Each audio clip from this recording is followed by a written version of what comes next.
Israel पे इतना बड़ा हमला हमास ने किया। इस हमले के पीछे कौन रिस्पॉन्सिबल है? कौन है इजराइल के लिए एक नया ओसामा बिन लादेन? आज हम बात करेंगे उस व्यक्ति के पीछे जिसने हमास के सारे आतंकवादी हमलों को अंजाम दिया। हमास का एक ऐसा मिलिट्री कमांडर जिसकी एक आंख तक नहीं है, जो महीनों तक व्हील चेयर पर रहा और जिसने हमास को आज एक खतरनाक ऑर्गेनाइजेशन बना दिया, जिसने इजराइल पे इतना बड़ा हमला अंजाम दिया। हम बात करेंगे इजराइल के मोस्ट वांटेड मैन, इजराइल के ओसामा बिन लादेन, मोहम्मद दैफ के बारे में, जो हमास अटैक के पीछे सबसे बड़ा व्यक्ति है, जिसकी आपको इंटरनेट पे तस्वीरें नहीं मिलेंगी, सोशल मीडिया पे न्यूज़ भी नहीं मिलेगी। एक ऐसा अंडर कवर खतरनाक टेररिस्ट जिसने पूरे इजराइल को हिला के रख दिया। कौन है ये व्यक्ति? आइए जानते हैं इस वीडियो में। वेलकम टू ज्ञान कोश। और हम बात करेंगे किसके बारे में?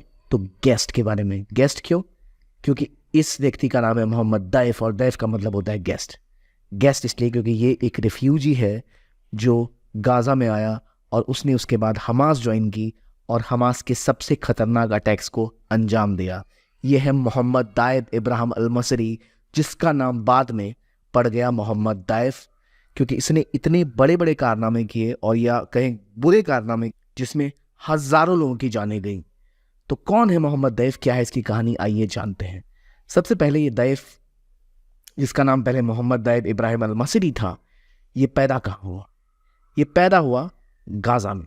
एज अ रिफ्यूजी ये गाज़ा आया और गाज़ा के खान यूनिस में ये व्यक्ति रहने लग गया बचपन में। उस समय में गाज़ा के ऊपर इजिप्ट का हमला हुआ करता था, बाद में इस पर इजराइल का हमला हुआ, फिर इजराइल का कब्जा हुआ, बाद में जाके यहाँ हमास का कब्जा हो गया था। और हमास के अंदर जब ये आया तब ये व्यक्ति अपनी स्कूलिंग कर चुका था और इसने हमास ज्वाइन किया। और हमास में जिस व्यक्ति के अंदर ये गया, याह्या अयाश नाम का ये व्यक्ति हमास बॉम्बर के नाम से जाना जाता था। 1990s में जितनी भी बॉम्बिंग इजराइल में हुई थी वो सब इसी व्यक्ति ने की थी। 1990s के दौरान इजराइल में बार बार ब्लास्ट हुए थे, अटैक्स हुए थे, उन सब के पीछे जो रिस्पॉन्सिबल था वो था ये व्यक्ति, जिसका नाम था याह्या अयाश। तो याह्या अयाश के संपर्क में आते ही मोहम्मद दैफ ने काम करना शुरू किया इजराइल के खिलाफ हमास को बिल्ड करने के लिए और स्ट्रांगली। और सबसे बड़ा काम जो इस व्यक्ति ने किया वो था वहाँ के टनल नेटवर्क्स को डेवलप करना।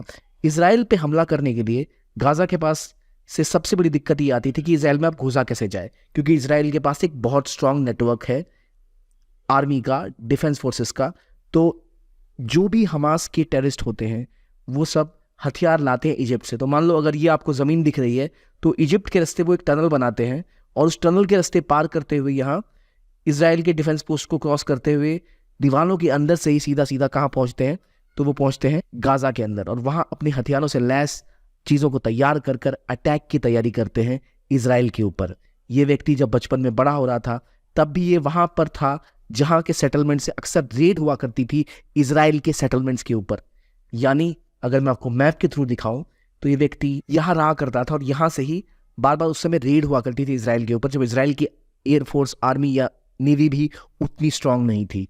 आज जब ये अटैक इजराइल पे हुआ तो कुछ उसी तरह से हुआ जैसे 80-90 से पहले के टाइम में 50-60s में कुछ रेड्स हुआ करती थी गाज़ा से टुवर्ड्स इजराइल। तो ये व्यक्ति रिस्पॉन्सिबल है जिसने ये नेटवर्क्स बिल्ड किए, ये टनल बिल्ड किए, जिन टनलों के थ्रू पहले हथियार इजिप्ट से गाज़ा में लाए जाते हैं और फिर तैयार होकर उनके जो आतंकवादी इस बार या मिलिटेंट जो भी कहे आप, वो टनल के थ्रू इजराइल में घुसे और इजराइल में उन्होंने इतने लोगों की जान ली और तबाही मचाई। उसके बाद इजराइल ने दोबारा उनके ऊपर अटैक कर दिया है। सिर्फ इतना ही नहीं, मोहम्मद दैफ रिस्पॉन्सिबल है उन रॉकेट्स के पीछे जो बार बार हमास फायर करता है इजराइल के ऊपर। 5000 से ऊपर जो रॉकेट्स आप सुनते हैं अक्सर कि इजराइल के ऊपर फायर किए गए हमास के द्वारा, उनकी शुरुआत हुई थी क्वासम रॉकेट से, और क्वासम के रॉकेट्स डेवलप किए थे मोहम्मद दैफ ने ही। और वहीं से शुरू हुआ था ये खतरनाक खेल जिसके तहत बार बार हमास या तो रॉकेट्स फायर करता है और अपने रॉकेट्स को आज अपग्रेड करके M302 और फजर 5 तक बना लिए हैं,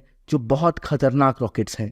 और अभी जो टनल्स हैं उनका एक बड़ा नेटवर्क बन गया है जिसके थ्रू गाज़ा स्ट्रिप के अंदर से टनल बनाकर ये बॉर्डर क्रॉस करते हैं, जहाँ 600 फीट की भी अगर दीवार होती है उसके अंदर से बिल्कुल टनल बिल्ड करते हुए उनकी सिक्योरिटी को चकमा देते हुए इजराइल में एंटर करते हैं और फिर इजराइल में तबाही का मंजर हमें देखने को मिलता है।